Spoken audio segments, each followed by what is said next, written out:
بسم الله الرحمن الرحيم. عن أبي هريرة رضي الله تعالى عنه قال قال رسول الله صلى الله تعالى عليه وسلم: من سلك طريقا يلتمس فيه علما سهل الله له طريقا إلى الجنة. رواہ ترمذی۔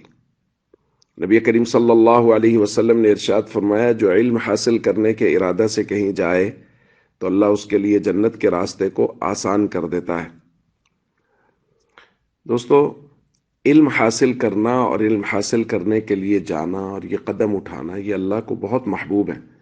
یہاں تک کہ نبی پاک صلی اللہ علیہ وسلم فرما رہے ہیں کہ اللہ اس شخص کے لیے جنت کے راستے کو آسان کر دیتا ہے جو علم حاصل کرنے کے لیے کوئی راستہ چلتا ہے، کسی سفر پر جاتا ہے۔ اب یہاں ہمیں دو باتیں سمجھ لینی چاہیے۔ ایک تو یہ ہے کہ ہمیں خود کوشش کرنی چاہیے کہ ہم علم کے لیے سفر کریں۔ اب سفر کرنے کے لیے یہ ضروری نہیں ہے کہ دوسرے شہروں میں جائیں، دوسرے ملکوں میں جائیں۔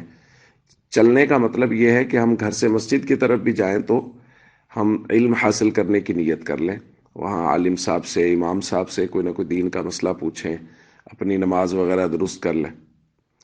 تو ایک تو جب بھی سفر کریں کوشش کریں کہ دین کو سیکھنے کے لیے کچھ نہ کچھ سفر ضرور کر لیں، گھر سے مسجد تک کا، مدرسہ تک کا کریں۔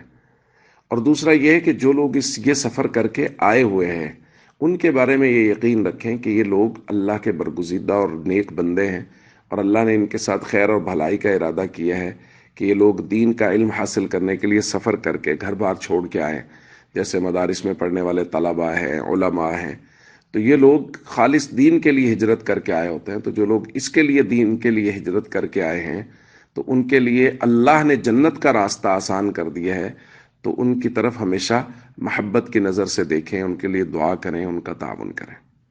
السلام علیکم ورحمۃ اللہ وبرکاتہ۔